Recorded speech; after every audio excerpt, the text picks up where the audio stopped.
வீட்டில் செல்வ வளம் 2 மடங்கு அதிகரிக்க வேண்டுமா?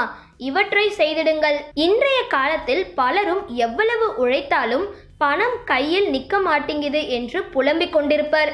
இதற்கு வாஸ்து சாஸ்திரமும் ஒரு காரணமாக கருதப்படுகின்றது.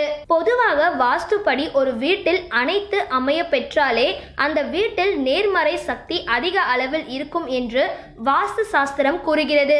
அப்படி அமையாவிட்டால் எதிர்மறை சக்தி இருக்கின்றது என்று அர்த்தம். அந்த வகையில் நமது வாழ்க்கையில் மற்றும் வீட்டில் செல்வ வளம் பெருக கீழ் குறிப்பிட்டுள்ள வாஸ்து முறைகளை பின்பற்றினால் போதும். தற்போது அவற்றை இந்த வீடியோவில் பார்க்கலாம். பணம் கைமாறும் நேரங்களில் அடர் நிறமாக இல்லாமல் லைட் கலர்ஸ் ஆடைகளை அணிந்து செல்லுங்கள் அல்லது அந்த நிறத்தில் ஒரு கைக்குட்டையாவது கைகளில் வைத்திருங்கள். எப்பொழுதும் மேற்கு திசையில் தலை வைத்து படுப்பதையே வழக்கமாக கொண்டிருங்கள். வடக்கு நோக்கி தலை வைத்து படுப்பதை தவிர்த்திடுங்கள். இந்த திசையில் படுத்தால் அதிக சோம்பல் குடிக்கொள்ளும். நமது வீட்டு பூஜை அறையில் 2 கடவுள் சிலைகளை எதிரெதிரே வைக்க கூடாது. ஏனெனில் இதனால் நமது வீட்டில் செலவுகள் அதிகரித்து வருமானம் குறைந்துவிடும். உடைந்த சாமி சிலைகள் அல்லது கடவுளின் கிழிந்த போட்டோகளை இது போன்று வீட்டினுள் வைத்திருக்க கூடாது. கடிகாரத்தை கதவுகளுக்கு மேலே வீட்டின் தெற்கு பகுதியில் உள்ள சுவற்றில் மாட்டக்கூடாது. ஏனெனில் தெற்கு யமதர்ம ராஜாவின் திசையாகும். கடிகாரத்தை கிழக்கு, மேற்கு அல்லது வடக்கு திசையில் உள்ள சுவற்றில் தொங்க விடுவது நல்லது. தலைமுடியில் இருந்து வழியும் வியர்வை, துணியை அலசிய பின்னர் உதிரும் தண்ணீர், துடப்பத்தின் புழுதி, முற்றத்தின் காற்று முதலியவை உடலில் பட்டால் தரித்திரம் பெருகும். செல்வத்தின் அதிபதியான குபேரன் ஊறுகாய் பிரியர். அதனால் வீட்டில் பல வகையான ஊறுகாய்கள் இருந்தால் அங்கே குபேரன் வாசம் செய்வார் என்பது நம்பிக்கை. 3 நாட்களுக்கு மேலே குப்பையை சேர்த்து வைக்க கூடாது.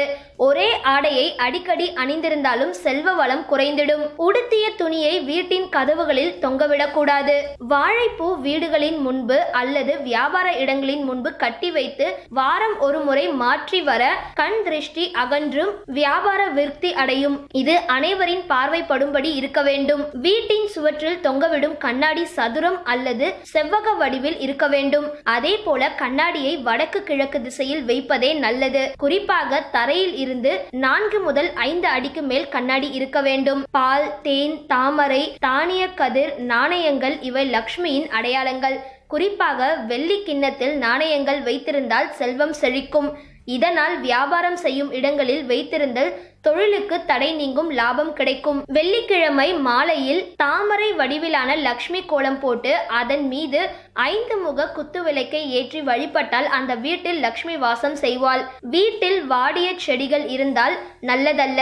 வீட்டின் முன்பகுதியில் வாடிய செடிகள் இருந்தால் அது செல்வ வரவை, வசீகர சக்தியை பாதிக்கும். வீட்டின் பின்புறம் வாடிய செடிகள் இருந்தால் அது பேய், பிசாசு போன்ற துர்சக்திகளை ஈர்க்கும். இது பூமி தோஷத்தை உண்டாக்கும். அதே போல் வீட்டிற்குள் முட்செடிகளும் இருக்கக்கூடாது. பணப்பெட்டியில் மல்லிகை பூ, ஏலக்காய், பச்சை கற்பூரம், சந்தனம், வில்வ இலை இவைகளை வெள்ளிக்கிழமைகளில் காலை சூரிய உதயத்தில் வைத்தால் பணவரவு ஏற்படும். வீட்டு வயிற்றுப்படி அருகே அல்லது வீட்டின் முற்புறத்தில் எப்பொழுதும் நீர் தேங்க விடக்கூடாது. இது உடல் சார்ந்த பாதிப்பு நோய்களை தொடர்ந்து ஏற்படுத்துவதுடன் அதிர்ஷ்டத்தையும் தடுத்திடும். சுடுகாட்டுக்கு அருகில் வீடு உள்ளவர்கள் வீட்டில் இருந்தபடி சுடுகாட்டில் பிணம் எரிவதை பார்க்கக்கூடாது.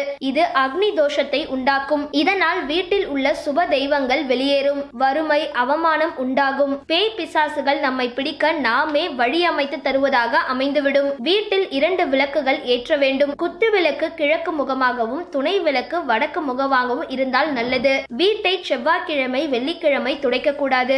மற்ற நாட்களில் துடைக்கலாம். துடைக்கும் பொழுது தண்ணீரில் ஒரு கை கல் உப்பு போட்டு துடைத்தால் கண் திருஷ்டி குறையும். இந்த வீடியோ பத்தின உங்களோட கருத்துக்களை கீழ இருக்க கமெண்ட் பாக்ஸ்ல போஸ்ட் பண்ணுங்க. இந்த வீடியோவை லைக் பண்ணுங்க, ஷேர் பண்ணுங்க. மறக்காம பக்கா டிவியை சப்ஸ்கிரைப் பண்ணுங்க.